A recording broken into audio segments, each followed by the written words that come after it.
চট্টগ্রামের বন্যায় বাড়িঘর ক্ষতিগ্রস্ত হওয়ার পাশাপাশি পুঁজি হারিয়েছেন অনেকে, নিঃস্ব হয়েছেন বহু চাষি। প্রাথমিক হিসেবে শুধু মৎস্য খাতেই ক্ষতি হয়েছে ৯১ কোটি টাকার বেশি। নষ্ট হয়েছে ১৫,৯১১ হেক্টর ফসলি জমি।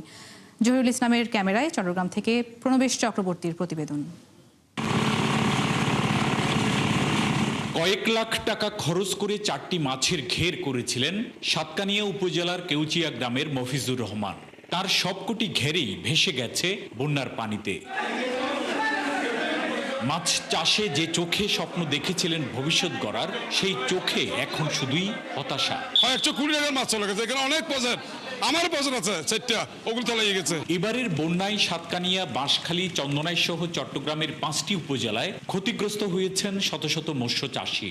শুধু মাছের ঘেরই নয়, ডুবেছে শত শত পুকুর, ধানি জমির ক্ষেত, বীজতলা, সবজি ক্ষেত, পশু খামার। সব ক্ষেত্রে আমাদের নষ্ট হয়ে গেছে।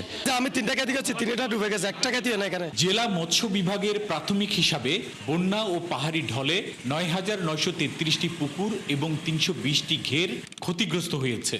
আর শুধু মৎস্য খাতে ক্ষতি প্রায় ৯১ কোটি ৪২ লাখ টাকা। আর কৃষি সম্প্রসারণ অধিদপ্তর বলছে বন্যায় ক্ষতিগ্রস্ত হয়েছে ১৫,৯১১ হেক্টর ফসলি জমি। বহু জায়গায় সবজি পৌঁছে গেছে। সবচেয়ে বেশি ক্ষতিগ্রস্ত হয়েছেন চন্দনাইশ, বাঁশখালী, সাতকানিয়া অঞ্চলের কৃষক।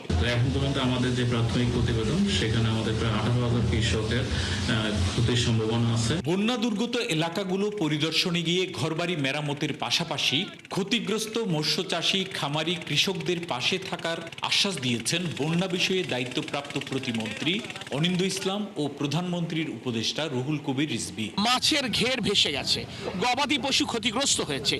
এই ক্ষতি পুষিয়ে নিয়ে যেন এই মানুষগুলো আবার স্বাভাবিক জীবনে ফিরতে পারে, আমরা তার জন্য সরকারের তরফ থেকে উদ্যোগ নেব। প্রায় 30 কোটি টাকার মতো ক্ষয়ক্ষতি হয়েছে, হয়তো হিসাবটা আরও বেশি হতে পারে। এ বিষয়ে সরকার সদা জাগ্রত এবং সদা সতর্ক রয়েছেন।